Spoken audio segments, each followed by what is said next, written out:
Second and higher derivatives. Objectives. By the end of this lesson, you should be able to recognize the notation for higher derivatives, find higher derivatives given f of x, given a graph of f of x, get your graph of f prime of x. So, higher derivatives is the easiest thing in the world, because you already kind of know how to do it.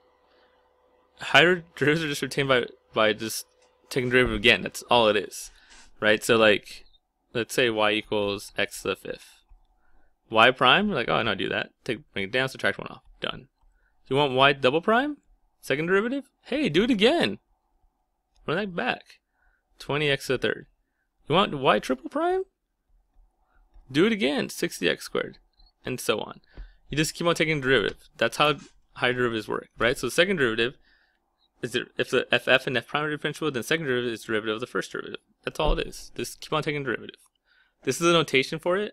If you see the second derivative, like that's the fancy notation. You might see the double prime here, or the y double prime like you use over there. Here's the dy dx notation for it, d squared y over dx squared. But that's generally the gist of how you take more derivatives, right? So like here, you only find the second derivative of this. So the first derivative, we'll just bring the power down, subtract 1 off. Bring the power down, subtract 1 off. Remember, the derivative constant goes away. So that's my first derivative. The second derivative is take it again. So 6x minus 6. And you get something to that effect. That's your second derivative. From here, I could do lots of things. I could say, when's the second derivative equal 0? So you say equal to 0. Or when the second derivative equal 10. Or I could say, what's the f double prime of 3 or something, right? Remember, this means plug in 3. If I give you this, that means set equal to 4, right? So I change this to 4. In this case, I plug in 3 for x, right? But that's all you do to do more derivatives. And over here, if you notice that once you get to 3, after that, it get kind of cumbersome to do like 4th prime, 5th prime. Like if I wanted the 20th derivative, I'm not going to do 20 little slash marks. So after 3, just kind of start putting numbers down. So if I want the 5th derivative of something, I might just put like f5 of x. That means take the 5th derivative, right? Stuff like that. Same thing right here. So this will let you know, it's this notation, right? So once it's getting too cumbersome, you just start putting numbers. So let's see some more examples. Let's find the third derivative of this, right? So the first derivative, bring it down, subtract 1 off. Remember, the derivative of that just goes away, so it's just -3, and derivative constant goes away, so it's just that. That's my first derivative. My second derivative, derivative of that's 2, derivative that goes away. My third derivative, so it's going to be derivative constant 0. By the way, the rest of the derivative is also 0. The 4th, 5th, all of them 0. Right, once you get to 0, it just can't go back. So that's how you take the third derivative of that. So the next one. Find the 4th derivative given f of x equals 1 over x. So first thing we gotta do, now you could do the quotient rule if you want, crazy people, but easiest thing to do is just rewrite this. So that's going to be f of x equals x to the -1. So now let's take some derivatives, right? The first derivative is going to be, bring it down, subtract 1 off, -1 x to the -2. Second derivative, bring it down, subtract 1 off, positive 2x to the -3, right? You brought the 2 down, subtracted 1 off. And then the third derivative, I still got to get to the fourth one. Bring it down, subtract 1 off, -6 to the -4. And that makes the fourth derivative just one more time. Bring it down, 24, subtract 1 off, -5. Right, so that's the idea. Just keep on taking the derivative. Go as far as you want to go. So another trig practice problem. Right, so f of x equals 2/3 sine of 3x. Show that f to the third derivative of 2 pi over 9 equals 9. So all he wants to do is get there and then plug in it. We should get 9. Right, so the first derivative. Right, remember, this is not a product rule because that's a constant, so you just write down the constant. This is a chain rule though. Derivative sign is cosine. Leave the inside alone times by derivative of the inside. Now for our own sake, let's simplify this to make it a little easier. Like these would cancel. And I get 2 cosine 3x. Remember, that's still just the first derivative. The second derivative, to do it again, that's just a 2, so we just write down the 2. Take the derivative of cosine, so it's a negative sign. Let me put parentheses so I don't mess myself up. Leave the inside alone. times right derivative inside.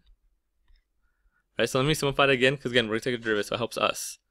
That's a negative, so I put parentheses, so I don't think it's 2 minus sine. It's negative sine times 3 times 2, so negative 6 sine of 3x. And we gotta take one more derivative. Take the third derivative of x. So again, the negative 6 does nothing. The derivative of sine is positive cosine. I almost messed that up. Leave the 3x alone. Times right derivative inside. Again, for our own sake, let's simplify this. I get negative 18x. So, oh, man, I was really off on that. Negative 18 cosine 3x. Right? Normally I'd be done, like, all happy, but I gotta plug in 2 pi over 9. So let's do that next, right? Some good old trig. So I get negative 18 cosine of 3 times 2 pi over 9. Luckily, these reduce, because otherwise I want to know what 2 pi over 9 is. So I get negative 18 cosine of 2 pi over 3. We did this one earlier. You should know 2 pi over 3 is on this side. Again, I don't care which way you do it.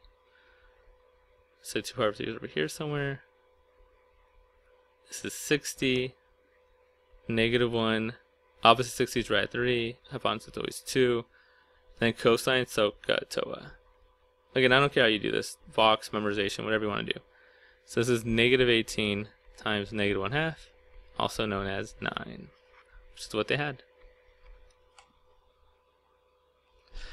So that's how you take more derivatives, right? This constant, if I take more derivatives. Now let's move on to the next, that's easy, let's move on to the next thing.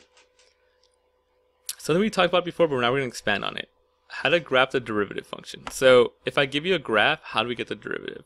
Now there's 2 ways to do this. Well, 2 ways. There's 2 types of problems you have to worry about.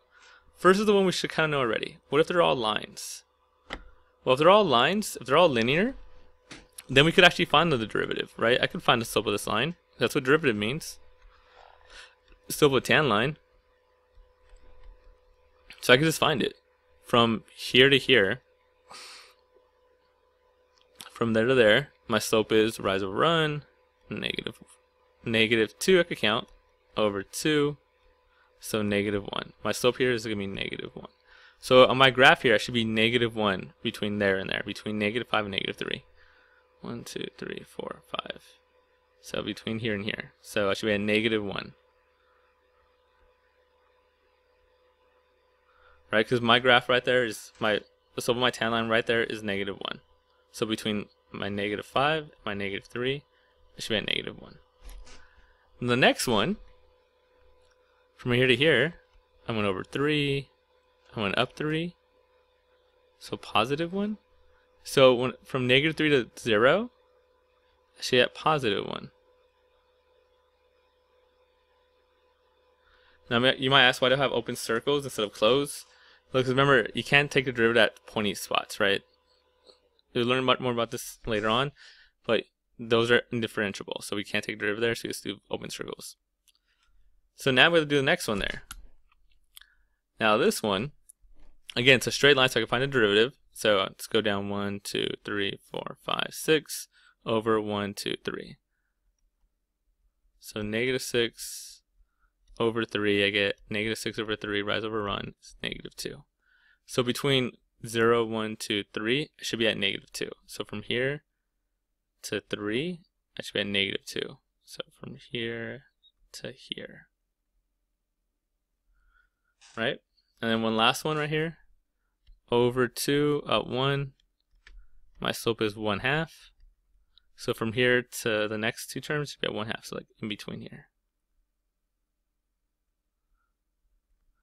Right? And that's how you find the slope of straight lines, because we actually could find the slope. It's very simple. You just do rise over run, and that's how you find your slope. So that's how you take so if I give you a graph of just straight lines, that's how you find the derivative. That's how you find the graph of it. But just like in life, it's not all straight lines. How do we find a derivative when it's curvy like this? Well, there's a couple of things to keep in mind. I'll show you how they got that answer right there. First thing you want to keep in mind, the first step to do this is, step 1 is find the max and midpoints.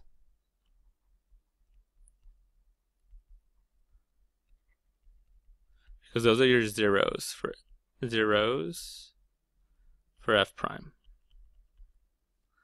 So right here, right, my max point right there, remember that's a horizontal tangent line. So that means my derivative is going to be 0. So that's how they got the point right here. Because they know, okay, that's a max point or a min point. So I have a horizontal tangent line. Same thing down here. It's a horizontal tangent line, my derivative is going to be 0. So that's always the first step. First step is find the max min points. Those are going to be your zeros of your graph. So max min points, zeros of f prime of x. And then second is look at the increasing decreasing slope. Look at slope. Look at increasing decreasing slash slope of each portion. So what I mean by that is this. Before you get to here, right, we know this is 0, so that's my first point. Look at right here. Your graph's increasing. That means if you draw little tangent lines, they're all going to be positive because they're increasing. So you're being positive. So you start on the positive side. Now this is a sketch. There's no way we're going to get the perfect graph of my derivative. This is a sketch. I just know I'm positive before my first 0. So I start on the positive side, and then I got to hit that first 0. A lot of people ask, like, why is it going down? Well, it's because the tangent lines are decreasing in value. The tangent line here is probably a slope of 10. There's probably a slope of 5. When it gets right there, it's starting to curve to a straight line. So it's like a slope of 1 or like 0.5. So it's going down in value. But all we know is you have to start positive. You have to get to that 0. Then I look in between these two values here. Your graph's decreasing. Right? It's going down. If you draw tangent lines, they're all negative slopes. So all I know is I got to start here and I got to hit that point over there somehow. Right? So it's going to go down. Again, it's a sketch, so it doesn't matter how high or how low you go. You just know that you got to go negative, then come back up and hit that point. Right? Again, why is the graph doing that? Because right here, your derivative is almost 0.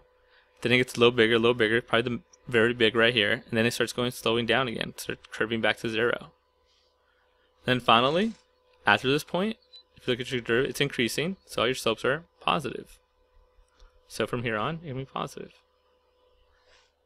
And that's the general idea. We're going to do a lot of these because it's weird, looks funky at first, but the general idea is find the maximum points, those are your zeros. And once you do that, just look at what your graph's doing. If it's increasing, that means it's a positive slope, so you're on the positive side. If you're decreasing, that means your slope's going to be on the negative side. Right, so positive, and then decreasing, so negative, and then increasing again, so positive. Right, it's all about what the slope's doing. And that's kind of the idea. So let's do some examples. So look at this one, another one I kind of hold your hand through. Right, so look right here. First thing, right, so if this is my original function, let's find all the max and min points. So there's one right there. So again, that's going to be my 0, hence right there. The one right here, right, that's a max point, that's going to be another 0. Point right there, right, another min point, so that's another 0. Then you have your endpoints, which I'm not sure where they're at right now.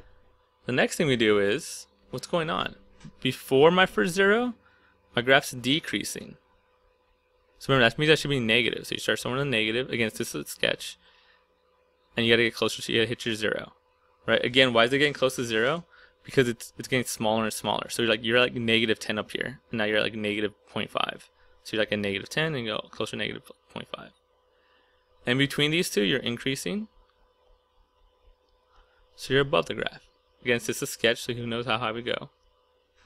And then you're decreasing. So you're below the graph. And then you're increasing. So something to that effect. Okay, no more training wheels. Let's actually do this one. Right, so step 1. Let's find the max or midpoint, because that's going to be a horizontal asymptote. So around there, it's just an estimate. Right, so that means I'm going to have a 0, like, let's just say it's at 2. That's my 0. Right, the next thing we do is like, okay, what's going on before that? Before that, my graph's increasing.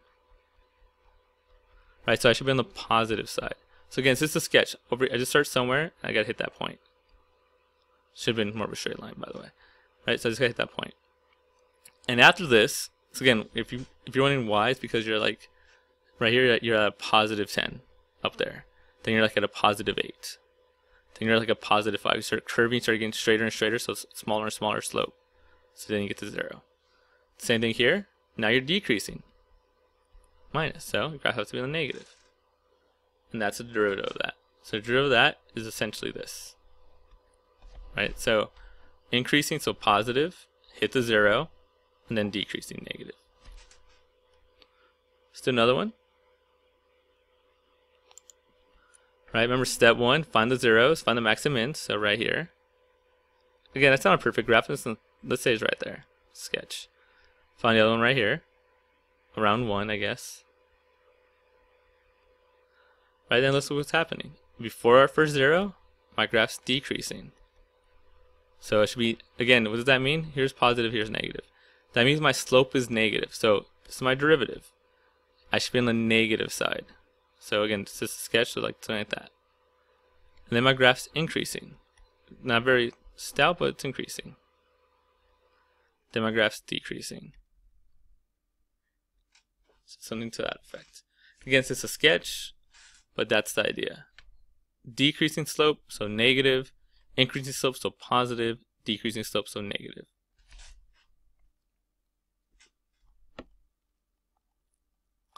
Let's do this one. This is a little weird. So I know I said max and mins. I forgot to mention that there's also something we will talk more about later called a horizontal inflection. So right here, that's also considered a zero derivative because it's like goes up, stops for a quick second, and then goes up again, right? So that's a horizontal tangent line. So if you see that little thing, if you see that, it's kind of hard to see right now. Genius. If you see that, right? If you see something that looks like that, that's also considered a zero. So that's our 0 right there. Now let's look at what we're doing, right? Increasing slope, right? So increasing. So again, start up here somewhere. And I got hit my 0. And if you're wondering why it's going down, again, look at your slope. It's a huge slope down here. It's like plus 20. But then it gets less and less. Plus 8, plus 7, plus 6, plus 1, plus 1/2, plus almost 0. Right? So it's going down in value. And right here, hey, it's increasing again. Still going up.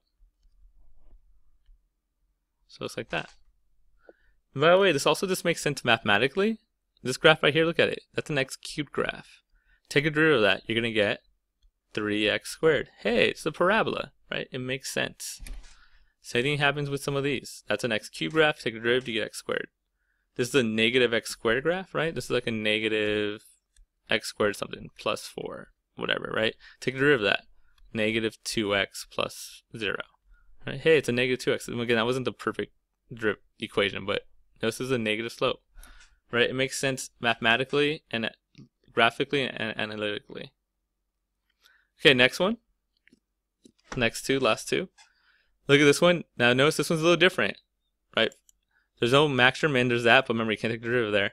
These are lines. Remember, if you have lines, you have to just find the derivative. You actually could do it. Like, right? I could find the slope of this line. Let's just say rise over run. Let's say it's -1. So I should be at -1 until I get to 0. Right? Because if it's a line, you can just find the derivative. Right? This one, rise over run, looks like it's, let's say, +1. So after that, I should be at +1. It depends if you see it as an end dot or a continuation. Right? But if they're lines, you can actually just find it. If they're curves, you gotta like estimate and find the zeros. So let's put that all together now to this last one right here. I guess I have a couple more. I'm not last one, sorry. I was mistaken. Just noticed the other ones I had. Sorry, guys. Look right here, right? This is a line. So up until -1, I can actually find that derivative. So let's just do rise over run. Right, I went from -5 to 1, so that's about 4. Right, -5 to 1. And then from here, I went from -4 to maybe 1, so that's 5. So my slope there is going to be 5/4. Terrible slope, but whatever. Right, so from -5 to -1, I'm going to be like up here. Positive is a little bit above 1. So like right there, that's 5/4. Probably should be an arrow. Right, again, because it's a straight line, my graph's just a straight line. I can figure out the slope. From there to there, I'm that value. And then we switch to this curve thing. Right, so remember the way you do a curve one is you find the 0. So there's my max or min, it's my 0. So I'm going to be 0 right here. Before this, I'm decreasing slope, so I'm negative. So from here to here, something I'm negative. Then I'm increasing slope, so positive. So oh, it actually has an endpoint. There we go. Right, so something to that effect. Right? If there's straight lines, you should if there's straight lines, you should get like a straight line.